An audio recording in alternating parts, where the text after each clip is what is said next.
Yeah, so we're going to talk about retirement type stuff today, which is nothing really new. I mean, the whole course, the whole financial success type thing is fixing you for retirement. So not a whole lot of new material. And then on Thursday's going to be our last class before the final. So we'll do the review then. Like you said, I'll put it in the notes, but yeah, that error on the homework, it's supposed to be not on page 470 as I have depicted, but on, is it 470? Yeah, and it's supposed to be on page 474, problem 4. So anyway, I'll put that out in the announcements at this point. So estate planning, not entirely different than retirement planning, but we'll look at it. There's a question if he happens to come in, when we were talking about FHA versus VHA versus conventional, all these different loan programs. It depends, I don't want to go into too much detail on each one because, if you're not a veteran, you absolutely don't care about VA. And if you're, can you get FHA, you probably don't care much about conventional. So it depends what you're trying to do. And lenders are very adept at this, and they generally don't have a incentive to steer you to one product over another. They're legitimately in your corner in terms of trying to get you the best product for the lowest cost. And so obviously if you can get into something with a lower down payment, you're going to jump at it because that's going to be less money tied up. But even so we were talking about FHA type stuff, and I did say there were some limits. It depends. I mean, obviously FHA doesn't know Alaska. They don't realize that there aren't actually counties. But again, they're equating a county to a borough, which is not quite accurate. But anyway, for Anchorage, and I also found this in the Matsu as well, that the numbers are usually the same. So for a single family residence, 388, 7. So if you want to buy a $500,000 house, have a good time, but the FHA loan is not going to go that high. So sometimes you can do a partial, and I've seen that done before where you're outside the limits. A lot of time, for simplicity's sake, people will say, well, I don't want 2 loans, I'll do it a different way. But you would talk to your lender on this case. And like I say, real estate's kind of confusing because who your lender is, which would be maybe residential, home state, somebody like that, some mortgage broker, probably the people you want to go with. But what happens in the end, about a month or two into the loan, you get a thing in the mail from Wells Fargo saying, we bought your loan, your home state or whoever is out of it. Those people don't typically carry the loans. They sell them off, which is legitimate, and it's fine. But if you really never want to do business with Wells Fargo, if you got some problem with Wells Fargo, guess what? You don't have any choice in the matter. You're dealing with Wells Fargo. And they literally, in loan servicing, that's pretty simple. I haven't had too much problem with them on that. Duplex, so triplex, fourplex. So if you're getting into some bigger property, obviously the limits are going to go up. So you can see that you can do a limited amount of investment property, but you've got to be living in one part of that. Also, he talked about asking about the HARP program, and you hear all these buzzwords and stuff on the radio, and most of the time, they're trying, oh yeah, the government's giving away free money, all you got to do is contact us and we'll show you how to do it. That's not generally the case. HARP is that Home Affordable Refinance Program. So this is for people that are not in good shape on a home. Typically to refinance, if you want to go with a commercial refinance, the bank's going to go, your home's not worth as much as what you paid for it. We're not necessarily interested in that. So is it applicable in Alaska? Probably not as much as some place like Arizona, where people literally bought homes for $500,000 and they're only worth, a couple $100,000. Again, in Arizona, they're going back up again. So, but anyway, it was a reaction, a government program to get people the ability to refinance who typically wouldn't be able to refinance.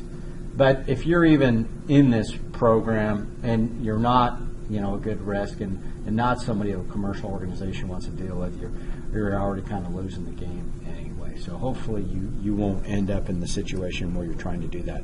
I've got absolutely nothing against refinancing a property, but let's hope you're not doing it because you're underwater and can't pay the bills. What you do now typically want to refinance is when the interest rate that you're paying is about 1% more than the prevailing rates is kind of a good rule of thumb, because there's just getting a new loan. Say you got a loan at 4% and you can get one at 3.75 now. Well, you add up all the fees involved and everything else, you were better off keeping your 4% loan. And the thing is, right now the loans are so low that the opportunity, I don't see loans going down into 2% or something like that. So big deal if loans rates are high. If we're back in the old days and you're carrying around a 6 or 7 or 8% loan, you certainly wanted to refinance, and a long time ago. Now that they've been low and kind of stayed there, you can just hear it. The commercials, again, the commercials are less than honest. There are going to be rules, like I said, but in this case, they don't want a total deadbeat. Must not have made loan payment more than 30 days late in the last year. Some other things, the rate, 125%, 125% of the current market value. So if you can't necessarily refinance a $500,000 loan when the property is only worth $200,000. So anyway, there's still going to be limits. It's like any of those programs. So what we're going to talk about today: retirement planning, spending, retirement income. Anyway, the big deals on retirement. This is, again, for you guys, it's going to be even more dramatic. That second bullet, my retirement will only last 15 years. That's the great unknown now. A lot of people are opting to work much later in life, but the deal, if you think you're going to retire at age 55, you better have a significant chunk of money set aside, because you're going to be living into your 80s more than likely. So 25, 30 years of retirement, that's probably, if that's your goal in life, you need to have a bigger chunk of money. And expenses will decrease when I retire. They might, but hopefully that's voluntary, not forced upon you because you don't have anything. A lot of people have the ambition to travel when they get older, and unfortunately I've seen that too. Living in Europe, man, you go to Ireland, poor people in wheelchairs being pushed around Ireland because they waited just a little too long. So my advice to you is, if you can in any way afford to travel while you're young and you have your health, because later on you may not be able to do it. But anyway, or in this case, they may not be able to do it not only for health reasons, but also because they don't have as much money. So Social Security and my pension will pay for my basic living expenses. So, my pension thing, that's the great unknown. Most people aren't going to have a pension, number one. And Social Security, no, that's a pretty meager existence if you're living off your Social Security. As you found in your project, if you looked at your Social Security numbers, you realize that is not a lot of money. It's a welfare program at this point, because it used to be where your money went into the Social Security lockbox and it was like your money in there. They rated that a long time ago, and now for new folks, and this is politically on both sides, they're means testing it. That's the new term, which means if you've got whatever 50, 60,000 a year coming in income, you're not getting a dime of your Social Security. That's going to other people. So, and those other people are in pretty horrible shape. I mean, the average person, in terms of saving for retirement, it's pretty sad what's happening. So the wheels are kind of coming off the bus, and if you've got any sort of other income, I would not think that you're going to get your Social Security. That money's been used for other purposes and other people. So pension benefits, again, often not the case. Health insurance, completely a wild card. Now, obviously the thing about Obamacare or Affordable Care Act, it was not, supposed to affect Medicare, and Medicaid was the one for very poor. So the way the healthcare schemes work, you have Medicaid, which is like the sort of the welfare people or welfare, for people that are low income. Medicare for the older folks, and then in between was supposed to be Obamacare or the Affordable Care Act. So, but a lot of those people are choosing not to go in the program because it's the way it works. It's supposed to pay for itself. So, the premiums for you all being young and healthy are pretty exorbitant compared to your return. But the understanding is supposed to be that the young healthy ones are supposed to pay for the old sickly ones. But unfortunately, well, whatever. I'm just telling you that's the way it's worked, is that the young healthy folks are not really enrolling in the numbers. Or if they are, they're not the young and healthy. They may be young, but they probably have some sort of condition. So, it's tough ethical decisions in there. But in terms of it paying for itself, it ain't happening. But it's a transitional program. Something else will come out of it. Saving just a little bit won't help. If it's done while it's young, it's tremendously helpful. We know about that from the graphs. Time value of money. So. Yeah, this is just kind of done, at a couple different ages, but the graphs are much more insightful in my mind. So, but 25 to 65, 9% return. 65, you have 1.4 million. Wait 20 years, and you'd only have 200,000. You can burn through 200,000 pretty quickly, especially if you don't have a home. So those graphs again, total eye chart. But if you care to delve into it later, pull these up and look at them in greater detail. This is the one with 5%, 8%, and again the 10%. 10% Roth IRA is at 5.3 million bucks.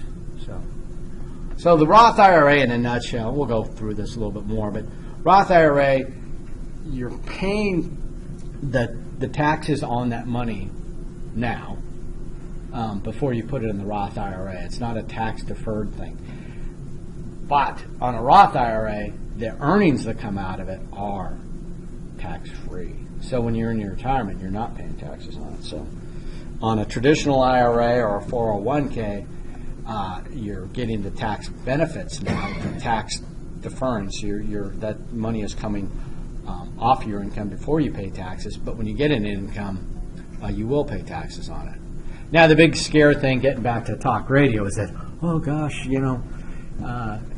tax rates are going to be, could approach 90%. Nobody's going to pay 90%. I mean, it's just, anyway, but tax rates could go up at some point in the future, at which point the 401k would not be a great investment. But as we know, and I kind of talked to you before about Laffer's curve, LAFFERS, semi-controversial, but it's common sense. If you increase tax rates to a certain point, the yield to the government goes way down. If you lower tax rates, you spur development, you get more people involved and creative and ambitious, and the net yield to the government actually goes up. It all has to do with the size of the pie. If the government wants to take 90% chunk of the pie, it's going to be a pretty small pie. But if the government only wants to take, say, 20%, well, it's going to encourage a lot of growth. And granted, the government's only getting 20% of that pie, but the pie is enormous, and everybody's doing well. Anyway, for what it's worth. So, why are people are spending more years in retirement? We talked about that. Pension plans, not always have them, and there's inflation may diminish the power. So I saw this when I was in Spain. Poor, military retiree guys like Spain. They usually had Spanish wives who are very family oriented, wanted to stay right there, and so these guys stayed. And man, as the euro came in and the inflation went up, these guys they were hurting, hating it. They were just barely getting by because there was no inflation coverage for that, at least not to the degree that the Spanish economy was going in. And that other thing, increase income by working part-time if necessary. And that's a fact of life. You see a lot of folks. I had a whole truck full of panels and a bunch of hay delivered from Montana, and this poor guy was in his 70s, still having it out there. And, maybe it was keeping him young, working longer, but he was stuck on my road for like 6 hours, and that poor guy, he needed anyway, I don't think that was his dream job in retirement. I think he was forced into that situation, which hopefully you can avoid if you start young and have some luck in life and invest. And again, I don't mean to, people end up in bad situations later in life. A lot of times it has to do with divorce, maybe medical issues. But if you go into that situation with no nest egg set aside at all, you're setting yourself up for failure. So having that house, not having that what do you call it, rent payment every month is huge. If you can live in your own house and maybe even sell it and move into a smaller thing and take that equity and take that trip you want, or this reverse annuity mortgage, basically screw the kids. The bank is going to start paying me back for this house, and when you die, the bank owns that house. But until then, you got some income coming in.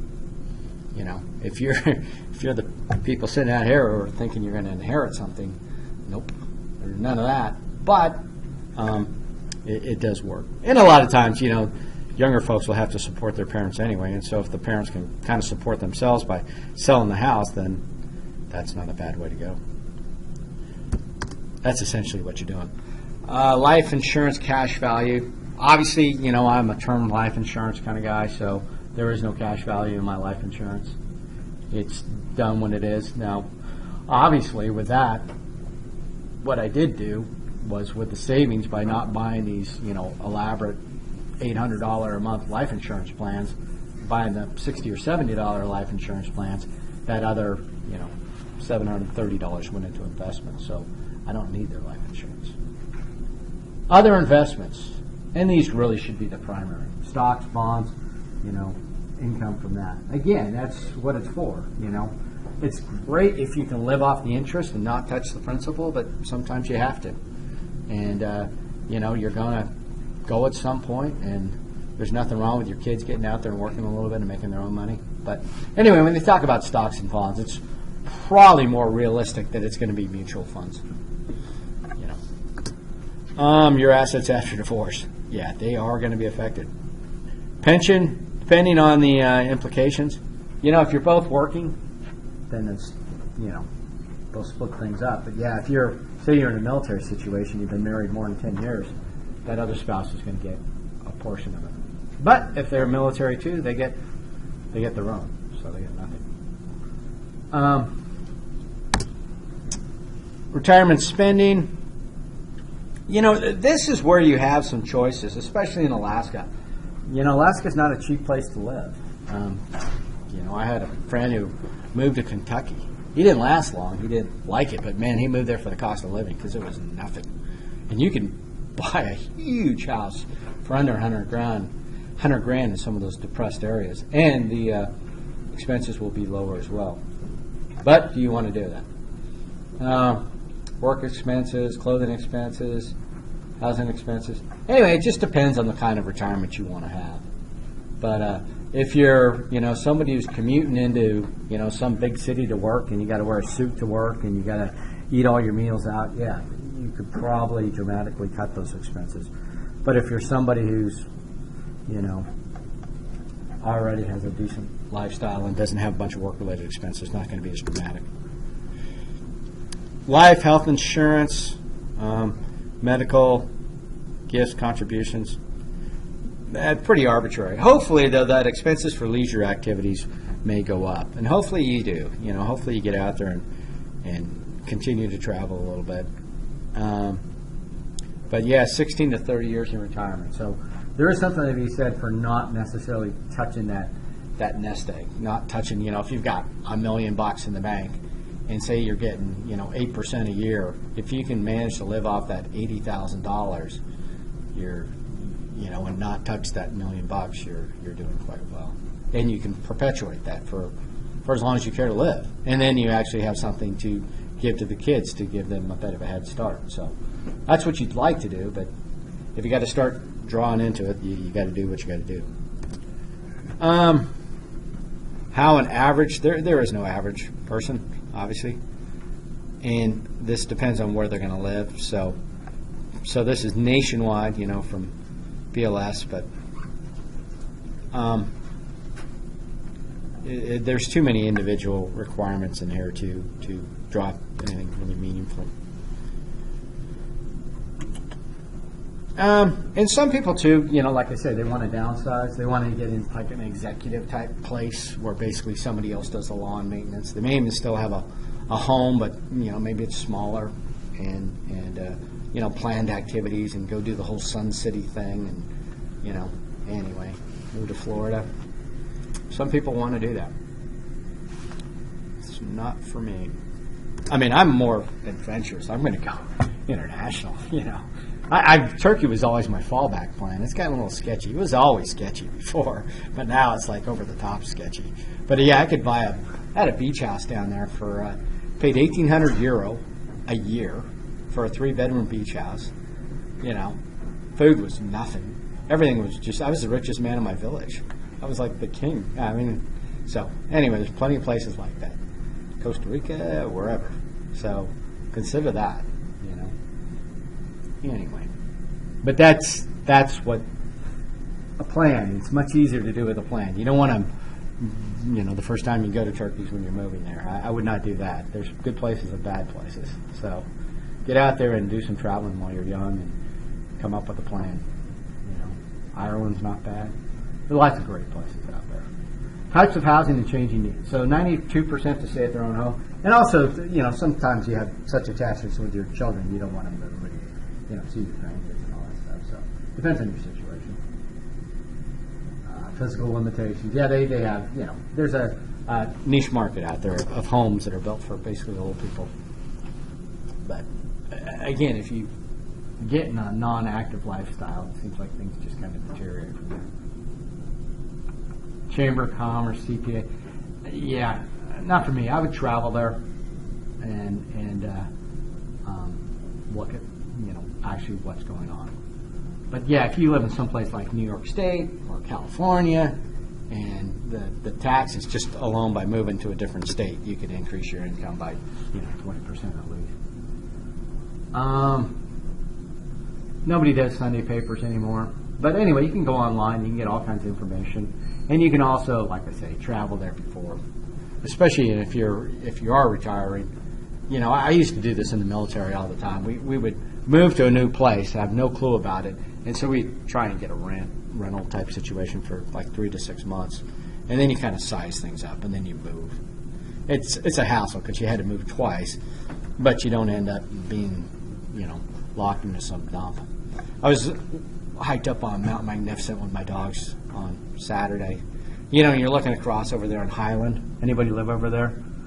Anyway, it's just dark. I mean, it's going to be dark till March, and that's the way it is. But if you move into Anchorage in the middle of summer going, wow, this looks nice. Really? I mean, there's great places over there, but if you want to see the sun in the wintertime, that's not for you. The sun just skirted right along the top of the ridge, the ridge or Anchorage Bowl, and then it just eventually goes down. So their snow melts a whole month later than on my side of the valley, and I'm not even up on the hills. But anyway, so Social Security, yeah, like I say, I don't mean to badmouth it, but do your own research. And they're actually fairly honest in terms of the government website saying, be aware of what you're going to get. And things are changing and not for the better. So, and there's full retirement benefits. If you listen to any politician, they'll say, well, we're not going to change it for the people that are already in retirement age, which means for you all, prepare to bear the brunt, because the old people that are in the system right now are not going to be the ones getting screwed, basically. It's going to be passed on to the next generation. It just has to do with demographics. There used to be, for every 3 people on Social Security, there were like 20 people working. Now there's 20 people on Social Security and 3 people working. The baby boom's over, and so the numbers are down. And with automation and people just not working as much, it's going to change. Wages are way down, so numbers are way down. Yeah. So when I talk about means tested, Social Security payments are reduced if you earn above a certain income, perhaps even eliminated.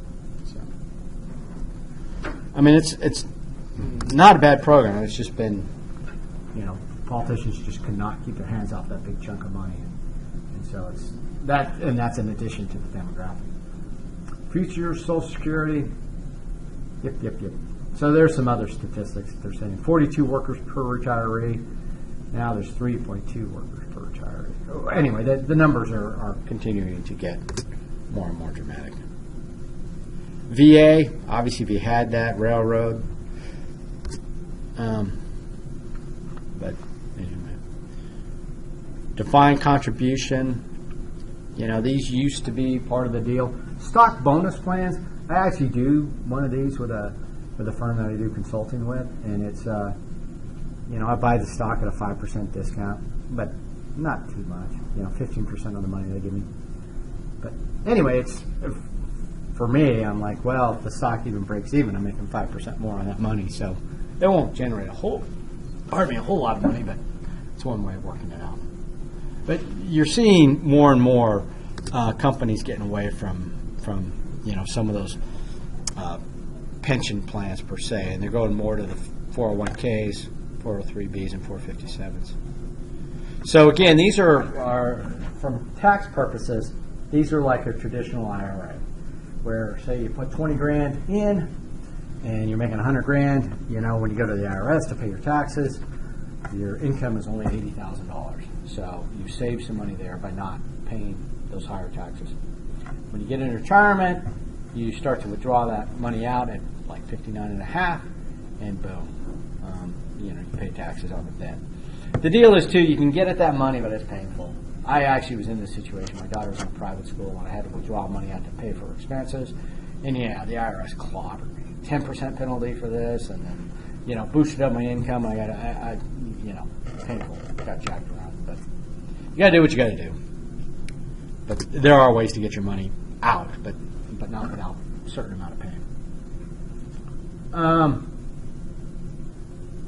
Yep, these old type retirement plans where they had, and you know, they may not necessarily be old type retirement plans. If you're working maybe with the state from a certain time, or you're with a union or somebody like that, there are certain programs.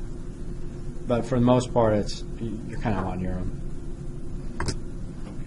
Portability, that's improved. I mean, the notion of going to work for a firm right out of college and staying there the entire time that's kind of a thing of the past. So most of these are, you know, 401ks, yeah. The deal that you want to be very, very careful, and there's plenty of warnings along the way, but you never withdraw your money from a 401k to put it in another 401k. You do a rollover, and you're kind of hands-off. Because if you actually take that money out and put it in again, you generated a penalty and a taxable event and all that. So just be careful. The financial people are very smart. They know how to do this just perfectly. So you tell them you want to roll over.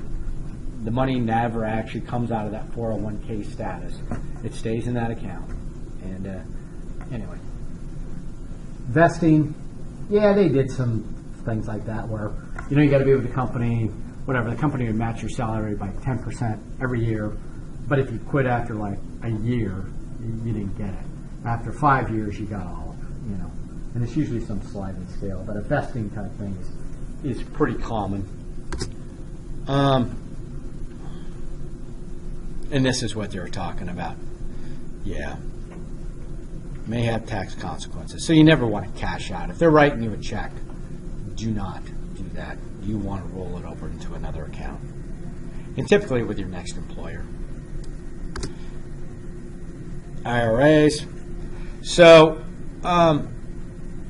yeah, the problem with IRAs is 5,000 in 2010, but depending on your tax status, and this is part of the part that got clobbered, but if you're making more than say 100 grand, you're out of IRA category. Maybe it's 130.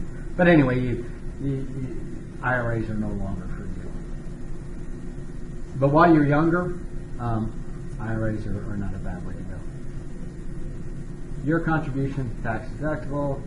You pay taxes on the money that you withdraw once you retire. Must begin to withdraw by 70.5. Roth IRAs. So this one you're paying the taxes on it. It's not, you know, if say you're making 100 grand and you put whatever amount, 5 grand in your Roth IRA, you're still making 100 grand when you come to the IRS. But when you go to withdraw that money, it's tax free. after 59 and a half.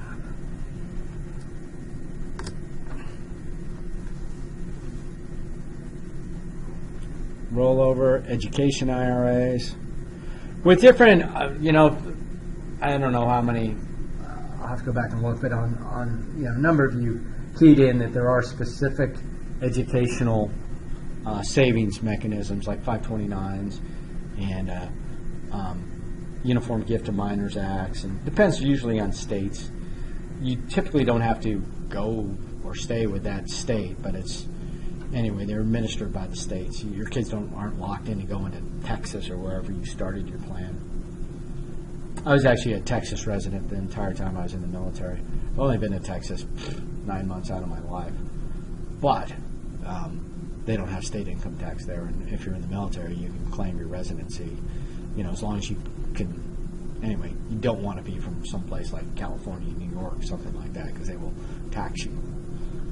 And they'll chase these people down.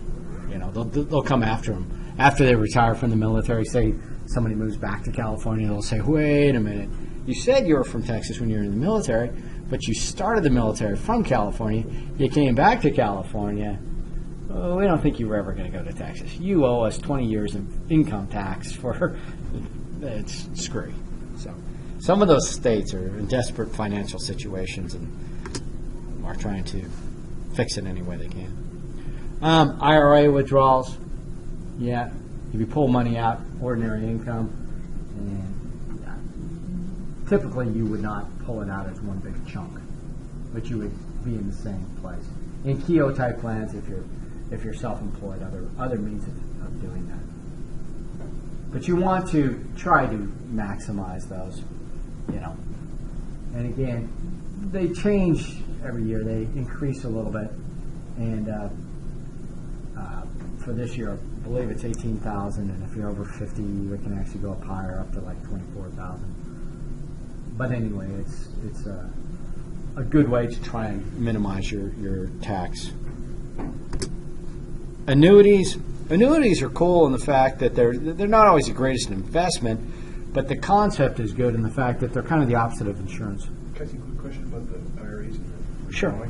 Yeah. Did you mention that you can borrow against an IRA and then therefore avoid the 10% tax?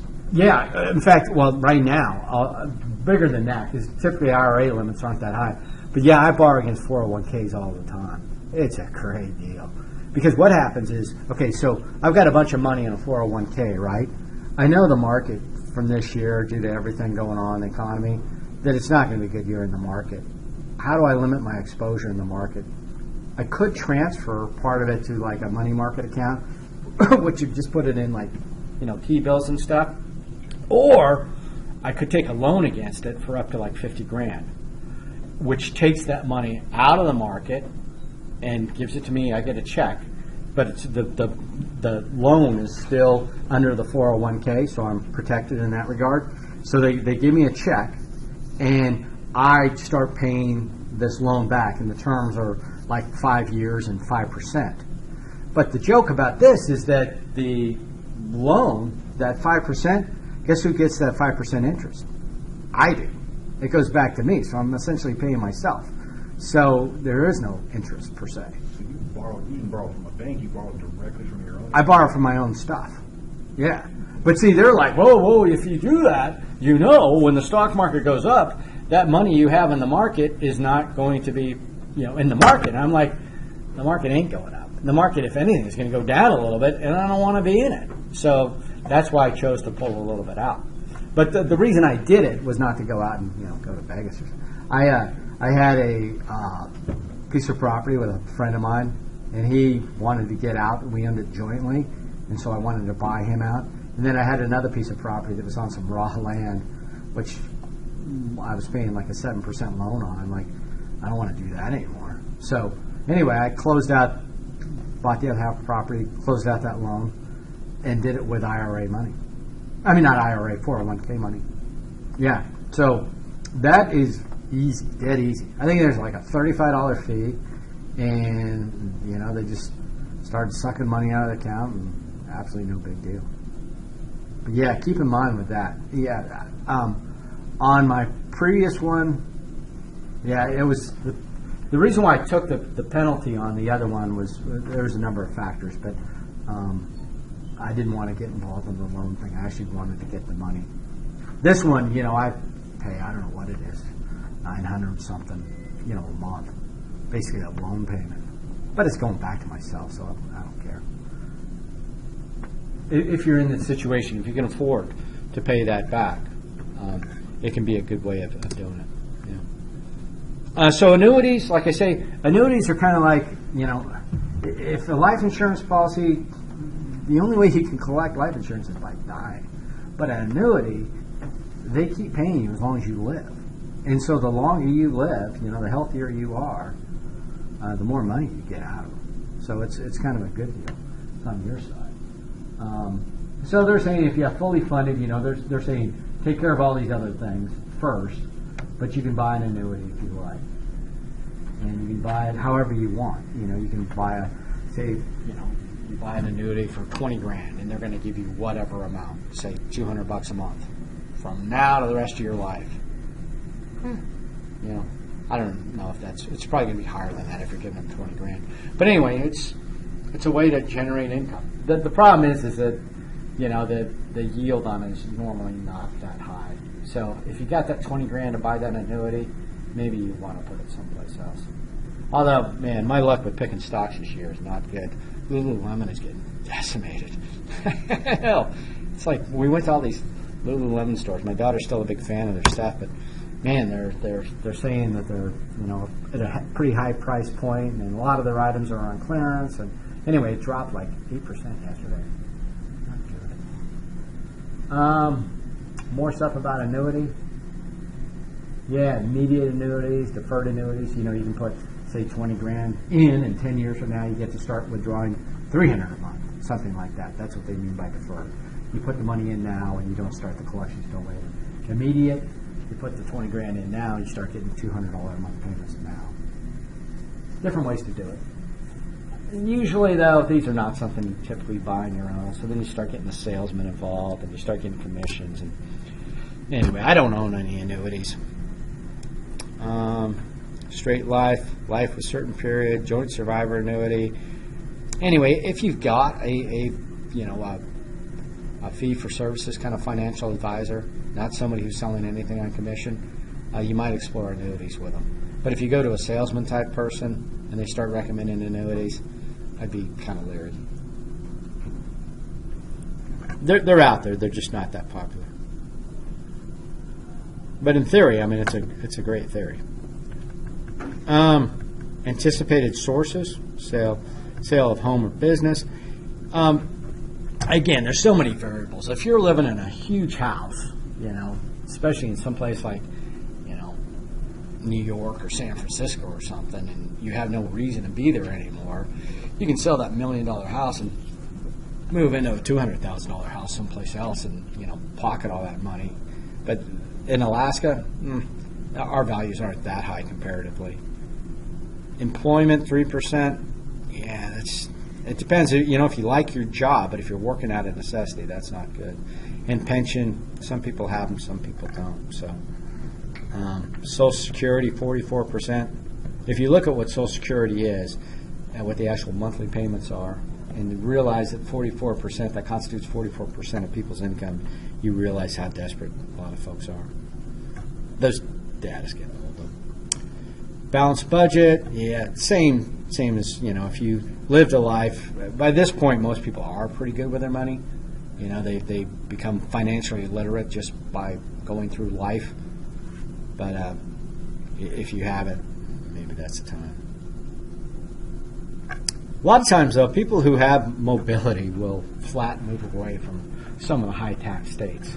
So that's why, Florida's not a bad state, but when you go to South Florida and it's all the New York, New Jersey people that move there, that's I don't mind Florida people, but New York, New Jersey people, not necessarily the kind of people I want to hang around with. So, but that's why they're there to avoid the weather and the taxes of being up north. Investing for retirement is dipping into their nest eggs. Again, we talked about that with caution that it's kind of a tough game to guess how long you're going to live, and if you can avoid jumping into that, you're better off. Estate planning, not too much new here, just a couple items, but estate planning is the disposition.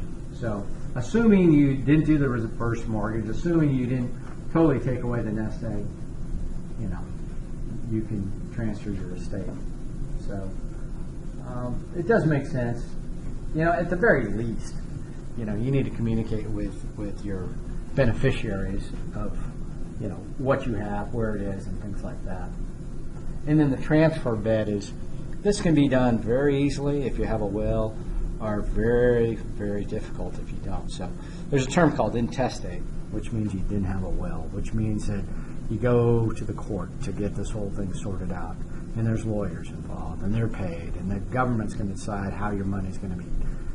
It's just a mess. You could have avoided a lot of this if you just had a will, and a written will, not something else. So, married, there's going to be certain laws, that are going to govern.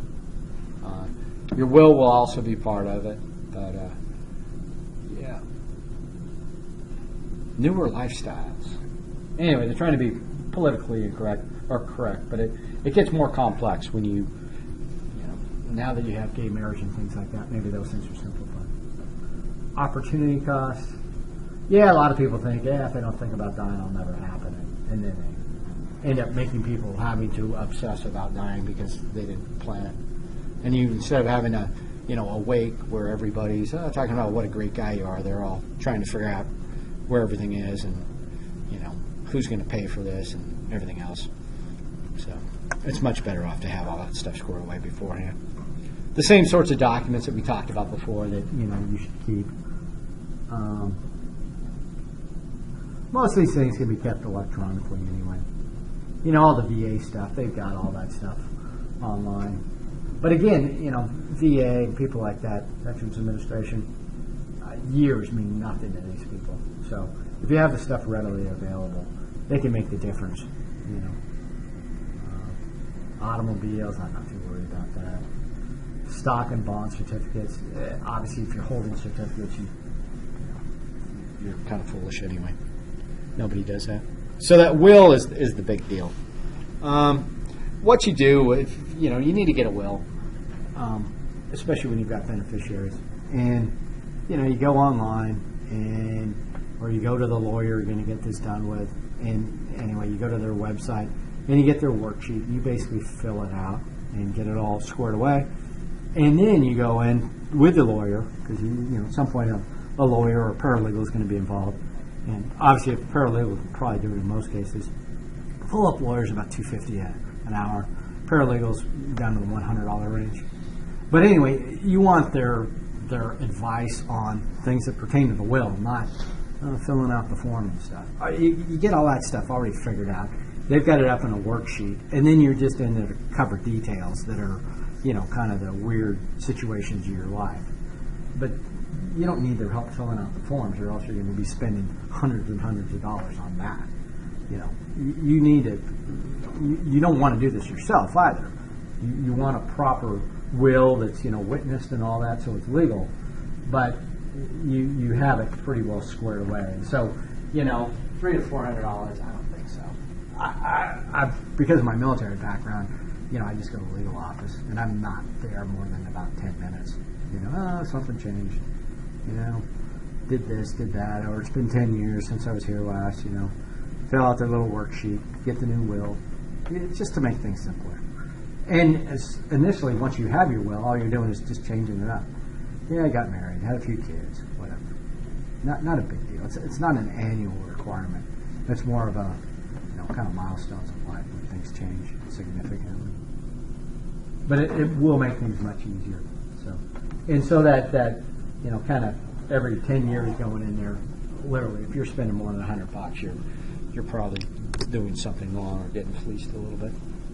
So simple will, everything to your spouse, traditional marital shares, exemption trust. So you can make it complex. I want my whatever collection to go to this child, and I want this, or you can just say by law. You can make it fairly easy. So but if you've got some strange requests, put them in there. But this holographic will, don't do that. That's, may not be recognized really if that's what you want to do to somebody. They walk in there with this piece of paper that's not proper, and that's not how you want to lead people. So there's really only a formal will. Attorney's assistance, again, probably a paralegal will do. A couple $100, and then maybe $100 every 10 years to get it updated. Pre-printed form, see, that's the whole thing. We've got the internet now. You fill out the thing, and then it gets modified and tailored, and it's a custom document by the time you actually sign off on it. So it may be valid again on the statutory will. That's not what you want to lead people with. Executor. So a lot of times, could be an attorney, could be somebody like that. It could be, my parents passed away, and actually it was one of my sisters, but even then it was a lawyer involved. My sister is actually a lawyer, but anyway, enough said. Somebody else did it, took care of it. So, executor fees. Yeah, they will charge a little bit to sort of discharge the estate, but they need to, homes and vehicles and stuff like that need to be sold. All that stuff needs to come out of the estate, and then at the end there's a big settlement, and then here's your check, and it's all done. So the executor, has to take control, distributes the assets, final accounting to the court. Not a big deal. Probate kind of courts, if there's a will involved, it's fairly seamless. Guardian, now this is a big deal. If you got kids, who's going to take care of them? And again, it gets into personal situations, match your values and the rest of that, but it's another level. So we review the will, married, divorced, remarried. Codicil explains defeats. I've never done that. You just write a new will. I mean, we've got word processors, not a big deal. It's got to be notarized and witnessed. It takes 10 minutes. You go in there to do your will, and they say, okay, 3 or 4 people, and they, these people you've never met before, they walk in and they read it, and they see you sign it, and then they sign off as witnesses, and completely legal. Prenuptial agreement, I don't know, man. Never did this, but, probably more popular, but whatever. Again, they're out there. Different people have different feelings on whether it sort of jinxes the whole thing to begin with or not. Now, living will, advance directives. Now, this is not, obviously not a substitute for a traditional will, as they put it out there. But this has to do with, how you're going to, check out in terms of instructions after death wishes, whatever. I used to always have a plan that I'd have enough money for a Ducati, if I got to the point where I couldn't get through life, it's not going to be an open casket. Now I got an airplane, so that's even easier. I'm not going to be pushed around having somebody wipe my butt. We're not going there. So I will take care of that myself, thank you. Ethical will. It's dark, man. It is dark, but you got to think about that. You got to go to a rest home sometime and just see how dismal people are. I mean, I'm not trying to, assisted suicide thing or whatever. I'm perfectly capable of doing that on my own, not with some doctor support. Ethical will. Do type of will is a way to pass on emotional spirit. Really? Okay. I don't know. Again, I'm not the touchy-feely kind of guy. Personal finance, I'm not sure where that applies. Durable power of attorney. Power of attorneys are generally pretty damn durable. We used to see this a lot. And see, they're kind of confusing terms here. A healthcare proxy is a form of a durable power of attorney, but not the only type. You can write a power of attorney for, hey, I'm going out of town and I'm going overseas and I need you to sell my car. Here's a power of attorney to get this done. So that's. But you give them a full power of attorney, man, they can do anything. You come back and your house is gone. yeah, I decided to sell that too. And oh, by the way, I had a power of attorney, so I did. So it's got to be specified. I give this person, power of attorney to sell my vehicle, such and such. Keep it specific, and especially on this healthcare process. But anyway, if you get to that point, hopefully you'll have a few moments of consciousness to do that. Last letter of instruction, again. The thing I'm really concerned with from a personal finance standpoint is the will. Because if you have the will in place, the legal transfer of all your assets in your estate, then, okay, you can do this other stuff. But again, this stuff is not necessarily legal documents. It's just stuff. Trust. So you can end up in a trust in a number of situations. A trust can take care of somebody who's, whatever. You lose it somehow, perhaps mentally or some other reason where you're not able to take care of your own affairs. You can have a trust. Put in the name of the trust. But it survives as a legal entity. So, revocable, irrevocable trust. So, obviously, if it's a irrevocable trust, that's a permanent conclusion. Revocable trust is, you know what I mean? If say you can do this certain times with property, where you say, I am granting this land in an irrevocable trust to be future parkland or something. I don't want to pay taxes on it anymore for the rest of my life. The city may go, cool, we'll take that property and we won't charge you any more taxes. We get the property when you're dead. But obviously, they've got no interest in that if it's revocable. And you say, you know what, I changed my mind. I'm going to keep it. I'm passing it on to my kids, and whatever. The city, county, state's not going to make that sort of deal. So there are arrangements out there a lot of times where people end up later in life with huge chunks of property, and they can't afford to pay the taxes on them. And so you can, who cares? I'm going to be gone. I'll pass it on to some, charity type thing. But that sort of trust becomes a separate entity. Again, you can do all sorts of weird things, especially people who have, the big assets. Benefits of a trust, yeah. State taxes, avoid probate, free from managing your assets. So they can be used in a number of things, and I'm not going to pretend to be a lawyer. Credit sheltered, past trust, disclaimer trust, vitros, testimony, life insurance. So used for a number of different reasons. The inventory, again, for your beneficiaries to know what's out there, what's available, you need to have an inventory. And in community property states, Alaska's an opt-in community. So, but in community property states,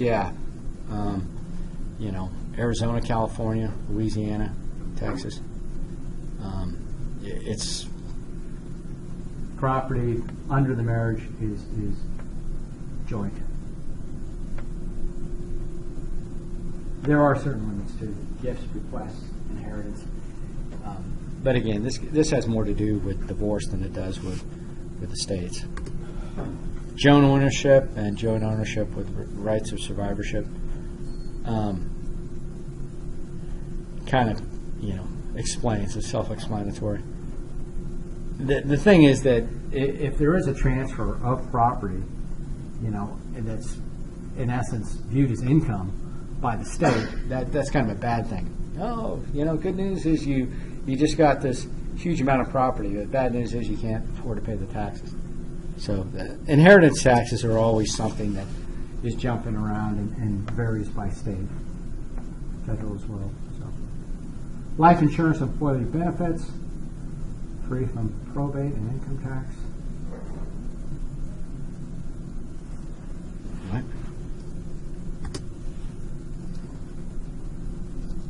Effects of federal and state planning.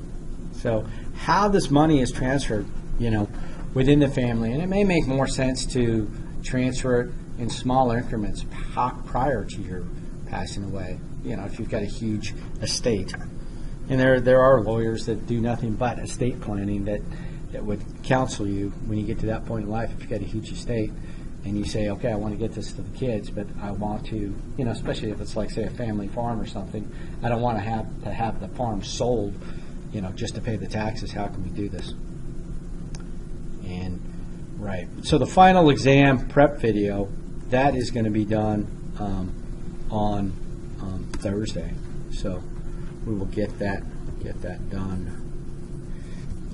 Any questions on anything we talked about today? Not so much. The prep video will be on Thursday? Well, what I'm going to do is we will review all the material for the test and discuss it, kind of go through some sample questions and stuff. And then I'll record that lecture and I'll put it out on the in the materials section. So if you're like a hard charger and you didn't happen to be in class, or you were in class and you want to listen to it again, then you'll have the option of doing that.